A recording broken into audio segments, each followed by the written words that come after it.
all living organisms need food. And why do they need food? Because food gives them the required energy to live and grow and to carry out all the life processes.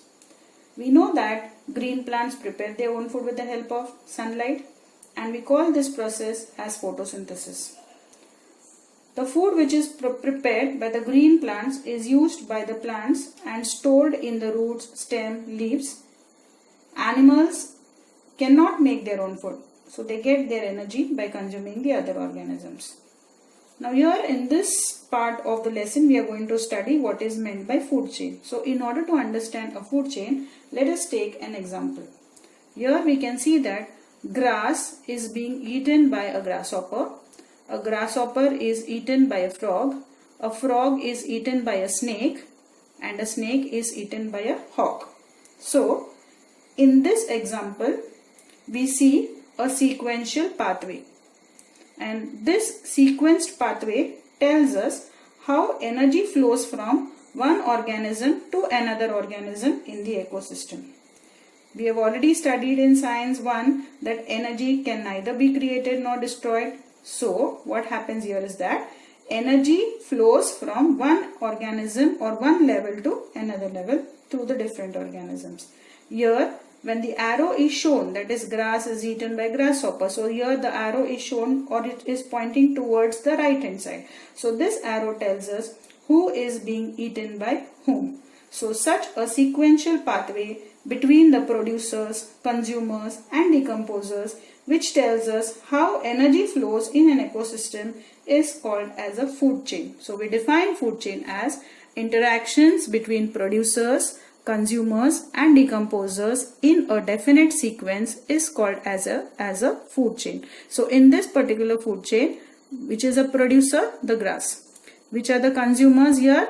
The consumers are the grasshopper, the frog, the snake and the hawk. Here we have not shown a decomposer, but we know that ultimately when all these living organisms die, they are going to be they are going to be degraded, or their body is going to be broken down into simple substances with the help of bacteria and fungi, which are called as the decomposers. Okay, so here there is interaction between producers, consumers and decomposers, and that happens in a definite sequence. So such an interaction between producers, consumers and decomposers in a definite sequence is called as a food chain. Now food chain is a straight chain. Here you can see it's a straight chain. Okay, each chain consists of about 4, 5 or more links. For example, in the first chain you can see that how many links are there? There is grasshopper, frog, snake and hawk. So in this particular food chain we can see 5 links. So let's take more examples of food chain.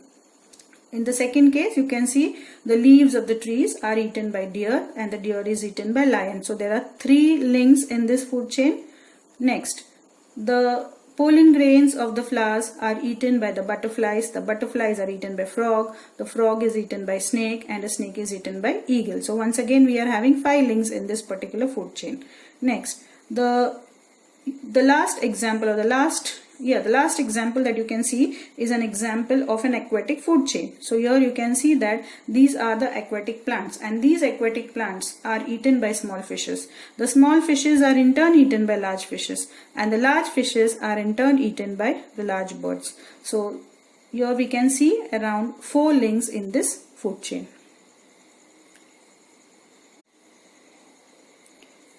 This is a textual activity. The diagram is given to you, and in the diagram you can see there are grasses, and the grasses are eaten by grasshopper, the grasshopper is eaten by frog, the frog is eaten by snake and the snake is eaten by hawk, and there you can see the bacteria and the fungi. So the question asked is, write the name and category of each of the components which are shown in the picture. So we have to explain, we have to tell what are each components and what do each component stand for. So if we take the first component, that is grass, the grass is a producer. Okay, the grasses make use of the solar energy and prepare their own food by the process of photosynthesis. So grasses are the producers of the food chain. Next, the grasshopper. The grasshoppers eat the plants, or plants are eaten by grasshoppers. That means grasshopper is a primary consumer. The grasshopper is eaten by frog. That means frog is a secondary consumer. The frog is eaten by snake. That means snake is a tertiary consumer. The snake is eaten by hawk, so hawk is a final consumer or the apex consumer. Now, what do the fungi and the bacteria represent here? When all of the components in the ecosystem die, that is when plants and animals in the ecosystem die, then the dead bodies are decomposed by the bacteria and the fungi, and the dead body gets converted into simple substances. So the bacteria and the fungi act as decomposers and bring about the decomposition of plants and animals after their death. Let's take more examples of food chain. Here you can see a corn is being eaten by a mouse and the mouse is eaten by a owl. So there are 3 links in this food chain and it is a straight chain. It begins with a producer and it ends with a top level, it ends with the apex consumer. The second example, the carrots are eaten by rabbit, the rabbit is eaten by a wolf and the wolf is eaten by a lion. So there are 4 links in this food chain. Next we have a grass which is eaten by grasshopper, the grasshopper is eaten by frog, the frog is eaten by snake and the snake is eaten by hawk. We have already seen this example. So we see 5 links in this food chain. Food chains are never simple in any ecosystem. In fact, they are interconnected with each other. Let's study the diagram which is given in the textbook. This is a terrestrial ecosystem and let's see how many food chains are operating in this given terrestrial ecosystem. So here we have a tree which is a producer. So the leaves of the trees are eaten by the goat and the goat is eaten by the lion. So this can form one food chain. The leaves of the trees are eaten by goat, the goat is eaten by the jackal and the jackal is eaten by the lion. This is the second food chain. The leaves of the trees are eaten by the rabbit is eaten by the jackal and the jackal is eaten by the lion. This becomes the third food chain. The leaves of the trees are eaten by the rabbit is eaten by the wildcat and the wildcat is eaten by the lion. This is the next food chain.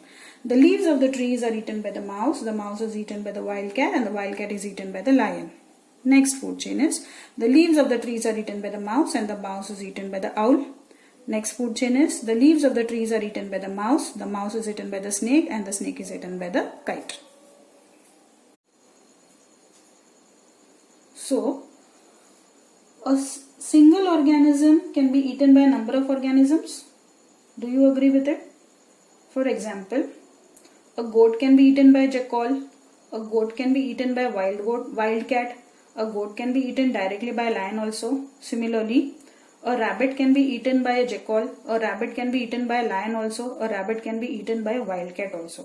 So, one organism can become a prey for a number of other organisms.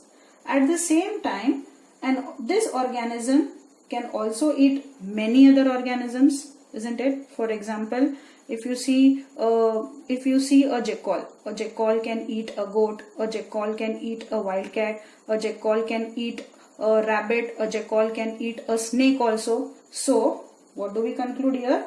That a single organism can be eaten by a number of organisms and this particular organism in turn may eat many other organisms. So here energy flow doesn't represent energy flow in a proper manner, but there are many levels that are interconnected with each other. So such interconnected food chains which are complicated at various levels is called as a food web. So how do we define food web? The interconnection among different food chains in an ecosystem at various levels is called as a food web. And the food web consists of many interconnected food chains.